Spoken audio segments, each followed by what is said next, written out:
আধুনিক পৃথিবীতে ইন্টারনেট শুধু যোগাযোগের মাধ্যম নয়, ব্যাংকিং, বিমান চলাচল, হাসপাতাল, সামরিক যোগাযোগ, ক্লাউড স্টোরেজ সবকিছুই এখন বিশাল ডেটা সেন্টারের উপর নির্ভরশীল। আর সেই কারণেই সাম্প্রতিক সময়ে বিশ্বের কয়েকটি বড় ডেটা সেন্টার ও ক্লাউড অবকাঠামো একসাথে প্রায় 11 মিনিটের জন্য অস্বাভাবিকভাবে বন্ধ হয়ে যাওয়ায় খবর নতুন করে উদ্বেগ তৈরি করেছে। এই স্বল্প সময়ের মধ্যেই বিভিন্ন ওয়েবসাইট, অনলাইন সেবা এবং ডিজিটাল প্ল্যাটফর্মে বড় ধরনের ধীরগতি ও বিভ্রাট দেখা যায়। অনেক ব্যবহারকারী লগ ইন করতে পারেনি, কোথাও ক্লাউড সেবা থেমে গেছে, আবার কোথাও আর্থিক লেনদেন সাময়িকভাবে ব্যাহত হয়েছে। এরপর থেকে প্রশ্ন উঠেছে, কে বা কি পুরো ইন্টারনেট ব্যবস্থাকে একসাথে থামিয়ে দিতে পারে?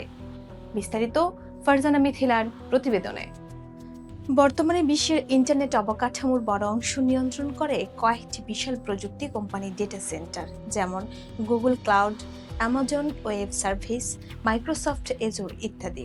এই প্ল্যাটফর্মগুলোর সার্ভার নেটওয়ার্কের মাধ্যমে বিশ্বের কোটি কোটি ওয়েবসাইট ও অ্যাপ পরিচালিত হয়। বিশেষজ্ঞদের মতে, একটি বড় ক্লাউড অবকাঠামোতে সমস্যা তৈরি হলে তার প্রভাব কয়েক মিনিটের মধ্যেই বিশ্বজুড়ে ছড়িয়ে পড়তে পারে, কারণ এখনো অনেক প্রতিষ্ঠান একই ক্লাউড সিস্টেমের উপর নির্ভরশীল।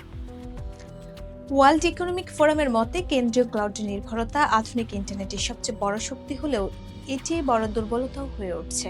সাম্প্রতিক বিভ্রাটের সময় কিছু পর্যবেক্ষক লক্ষ্য করেন যে কয়েকটি বড় ডেটা রাউটিং সিস্টেম এবং ডিএনএস পরিষেবায় অস্বাভাবিক চাপ তৈরি হয়েছিল। ডিএনএস মূলত ইন্টারনেটের ঠিকানা ব্যবস্থা হিসেবে কাজ করে। এটি ব্যবহৃত হলে ওয়েবসাইট খুঁজে পাওয়া কঠিন হয়ে যায়। Internet corporation for assigned names and numbers আগেও সতর্ক করেছিল যে বড় ডিএনএস বা ক্লাউড অবকাঠামোতে সমস্যা তৈরি হলে তার প্রভাব আন্তর্জাতিক পর্যায়ে ছড়িয়ে পড়তে পারে। তবে সবচেয়ে বড় প্রশ্ন, এটি কি প্রযুক্তিগত ত্রুটি নাকি সাইবার আক্রমণ? বিশেষজ্ঞদের মতে সম্ভাব্য কারণ কয়েকটি হতে পারে। প্রথমত, সফটওয়্যার কনফিগারেশন ভুল। একটি ছোট আপডেট বা ভুল সেটিং কখনো পুরো নেটওয়ার্কে চেইন রিঅ্যাকশন তৈরি করতে পারে। দ্বিতীয়ত, ডিস্ট্রিবিউটেড ডিনাইল অফ সার্ভিস বা ডিডোস আক্রমণ। এখানে বিপুল পরিমাণ ভুয়া ট্রাফিক পাঠিয়ে সার্ভার অচল করার চেষ্টা করা হয়। তৃতীয়ত, রাউটিং বিভ্রাট। ইন্টারনেট ট্রাফিক ভুল পথে চলে গেলে বড় অংশে সংযোগ ধীর বা বিচ্ছিন্ন হয়ে যেতে পারে। Cyber security and infrastructure security এজেন্সির মতে, গুরুত্বপূর্ণ ডিজিটাল অবকাঠামো এখন রাষ্ট্রীয় এবং সংগঠিত সাইবার গোষ্ঠীর বড় টার্গেটে পরিণত হয়েছে। আরেকটি বড় কারণ হতে পারে এআই নির্ভর ইন্টারনেট অবকাঠামো। এখন অনেক ডেটা সেন্টারে স্বয়ংক্রিয় নেটওয়ার্ক ব্যবস্থাপনা ব্যবহার করা হয়, ফলে একটি ভুল কমান্ড বা অস্বাভাবিক অ্যালগরিদমিক আচরণও দ্রুত বড় সমস্যায় পরিণত হতে পারে। এদিকে সামাজিক যোগাযোগ মাধ্যমে নানা ধরনের গুজবও ছড়ায়। কেউ বলছে গ্লোবাল সাইবার টেস্ট, কেউ বলছে ডিজিটাল ব্ল্যাকআউট মহড়া।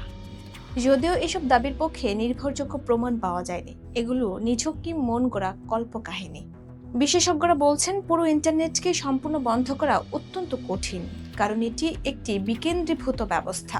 তবে বড় বড় ক্লাউড সিস্টেম একসাথে সমস্যায় পড়লে বাস্তবে কোটি কোটি ব্যবহারকারীর কাছে ইন্টারনেট বন্ধ মনে হতে পারে।